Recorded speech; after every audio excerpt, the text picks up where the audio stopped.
अभद्र भाषा का प्रयोग किया गया। मायावती का भी ट्वीट आया है, इस तरह की भाषा का प्रयोग हो रहा है। पहली बार संसद में इस तरह की बात। देखिए, लोग केवल चेहरे से नहीं पहचाने जाते हैं, अपनी जबान से भी पहचाने जाते हैं। भारतीय जनता पार्टी के केवल एक नेता के ऐसे विचार नहीं हैं। अगर हम पुराना उठा करके देखें तो बहुत सारे नेता ऐसे मिलेंगे जिन्होंने न जाने कितनी अनपार्लियामेंट्री लैंग्वेज में उन्होंने टिप्पणियां की हैं।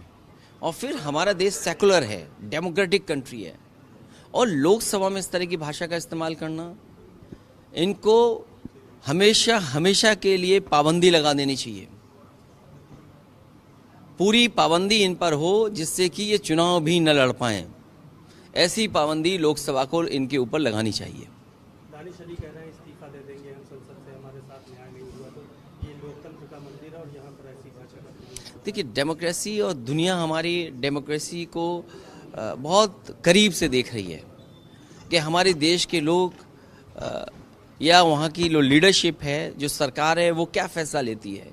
और नई लोकसभा में भारतीय जनता पार्टी का ये परिचय होना, पहले तो एक महा झूठ उन्होंने पेश किया बिल के माध्यम से, और फिर उन्हीं के लीडर की ये भाषा, शायद ये नई दिशा में भारत को ले जाना चाहते हैं। हमें उम्मीद है देश की जनता देख रही है और देश की जनता इसका जवाब देगी। एक आखिरी सवाल ये था कि बिल का आप लोगों ने समर्थन किया जो, लेकिन कहीं ना कहीं मन में टीस रही आप लोगों के, कह रहे थे कि अल्पसंख्यकों का आरक्षण मारा गया, पिछड़ों का, महिलाओं को आरक्षण मिलना चाहिए। समाजवादियों का और नेताजी का पहले दिन से ही महिला आरक्षण बिल के पक्ष में था, लेकिन बिल में क्या क्या और होना है, पिछड़ों को शामिल होना, अल्पसंख्यक महिलाओं का शामिल होना, ये बात कहते हैं कि कानून, और कानून जो पास कर दिया वो अभी नहीं लागू होने जा रहा है। वो लागू कब होगा? केवल वोट के और स्वार्थ में, कि हमें एक संदेश देना जनता में, जब ये महंगाई, बेरोजगारी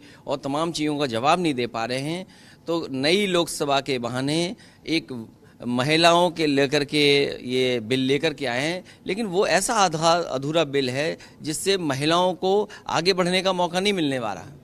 प्रधानमंत्री भी सर उस बिल को लेकर के लगातार बातें कर रहे हैं, कहीं ना कहीं ये प्रदर्शित किया जा रहा है कि उस बिल को बीजेपी द्वारा, अगर बीजेपी ना होती तो कहीं इस तरह महिलाओं का सशक्तिकरण की कोई बात ही नहीं। देखिए, आप सेंसस नहीं करेंगे, सेंसस की शुरुआत नहीं की, तो महिला विधेयक कब लागू होगा? ये तो समझदार लोग ये बात समझते हैं कि अगर सेंसस नहीं होगा, आप सेंसस से जोड़ दिए, और सेंसस में क्या मांग है? जाति जनगणना की मांग है। क्या देश की वो पार्टी जिसने कभी जाति जनगणना के आंकड़े नहीं दिए थे, वो दल भी पक्ष में आ गया जाति जनगणना के? ये कितनी बड़ी उपलब्धि है उन लोगों की जिन्होंने ये लड़ाई लड़ी है कि जाति जनगणना हो। तो मैं उम्मीद करता हूं कि महिला विधेयक जो पास हुआ, संशोधन के साथ जब कभी आगे लागू होगा तो संशोधन के साथ चीज़ें आएंगी लोकसभा में, और संशोधन होंगे, उसके बाद ही लागू हो पाएगा। 24 में घोषित हो जाएगा सर। देखिए, घोषी एक एग्जाम्पलरी हुआ है जिसने समाजवादियों की ऊर्जा और समाजवादियों के मनोबल को बढ़ाया है। समाजवादी कार्यकर्ता इसी तरीके से काम करेंगे और जनता का सहयोग लेकर के मुझे उम्मीद है कि परिणाम उत्तर प्रदेश में बहुत बेहतर होंगे। सर, एक आखिरी बार दानिश अली के लिए कुछ मैसेज या कुछ कहना चाहिए? देखिए, दानिश अली जो सांसद हैं वो केवल बहुजन समाज पार्टी के सांसद नहीं हैं, ये बात मत भूलें आप लोग। समाजवादी पार्टी और बहुजन समाज पार्टी का जब गठबंधन था उस समय के वो चुने हुए सांसद हैं, और अगर उनके ऊपर टिप्पणी की गई है तो मानहानि का दावा अगर हो रहा है तो लोकतंत्र का जो मंदिर है, हमें उम्मीद है कि उन्हें न्याय मिलेगा।